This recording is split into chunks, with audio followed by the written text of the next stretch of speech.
Nikki and I started this van build by building a raised bed above a garage. It was important to us that we could take our e-bikes on our travels, because charged up by the sun and solar, it would mean that it would extend our range of travel at no extra cost.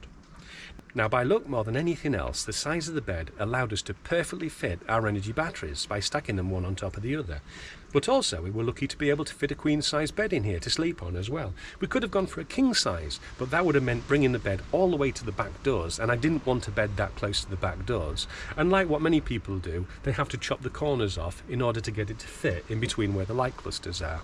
So what we've ended up with is a bit of a gap between the bed and the back doors, and I thought it might be a great idea to have some bedside lockers. So on the bedside, we've got some bedside lockers with a USB port that I'll be fitting, so Nikki can probably charge her phone up. And on the garage side, which is this side, it's allowed me to finally mount my control gear for the air suspension.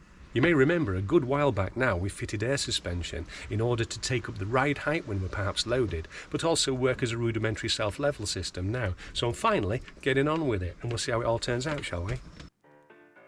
We've also been getting on with building our step down from the cab to our galley floor over what has been an ideal place for our diesel heater, the fitting of which we featured in a previous vlog.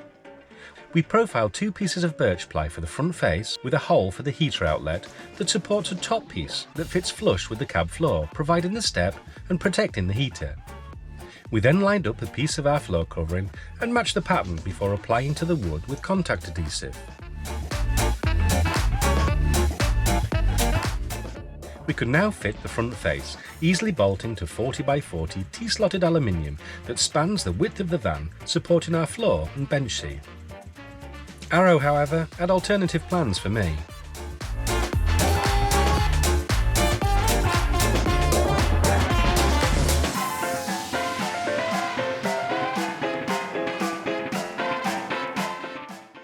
Nikki could now reinstall insulation, trimming the thickness of the ply away from the previously used pieces for a snug fit.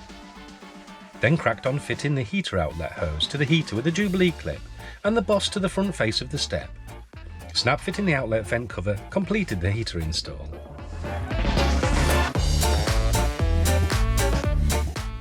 We then covered a few holes with some spare sticky back thermal liner to stop any air from being drawn through the heater from outside. Then, making use of two threaded holes within our cab's floor, it was quite a simple job to pop the top into place and secure with just two dome-headed bolts covered by the factory floor mat.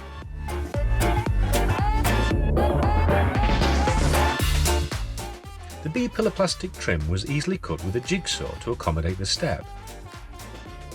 And after screwing into place, rounded alloy step edging finished the job off more than nicely. Having completed our overhead kitchen cabinet, we have also transferred our makeshift switch into a bamboo plate. And as sticky labels won't stick to oiled bamboo, we've labelled our switches with dog tags, adding a little bit of quirkiness.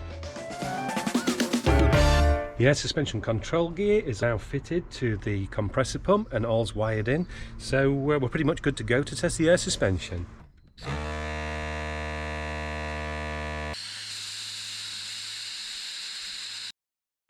Tested and working, we can now trim the upper area between the bed and back doors, part of which form the end panel to our bedroom overhead locker, to then continue flush with the rear internal beam of the van, dropping down to a similar profile on the other side. We now have an ideal gap between our bed and back doors to run a thermal curtain. So yeah, going to make curtains? Yes, I'll make curtains. You're going to do that now? I'll do that this weekend. No, I'll do it now. No, I've got all weekend. Go do it now. We bought a set of curtains on offer at £30 from Dunhelm. And more than what we needed, Nikki set to cutting and sewing tape to the top, maintaining the existing hem of the curtain. Taking her into the evening, still in her gym jams, she was eager to have them fitted the next morning. With the rear trim finished, we could now fit our headboard made from a piece of 7mm ply covered in stretch fabric, and fixed into riv nuts we'd applied in several locations in the van's frame. With that fitted, we could now finally profile and fit our long-awaited Acupanal ceiling, which was an easy task screwing direct into our slat-covered roof beams. Any loose or profile pieces are easily bonded in place with polyurethane sealant. Keep going that way.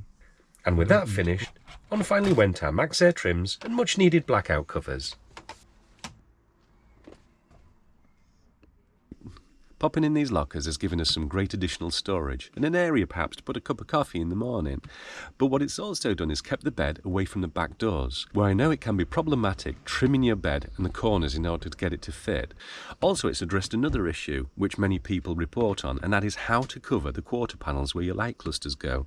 So rather than covering them, what we've done is hidden them behind curtains and a fascia which retains full access to our light clusters, and those areas still remain an integral part of the garage rather than a part of our living area, alleviating any problems with colder drafts. So I hope this video has given you guys some ideas. This really works well for us, and we'll look forward to catching you on the next vlog where, who knows, we may have finished the van completely. Then what do we do?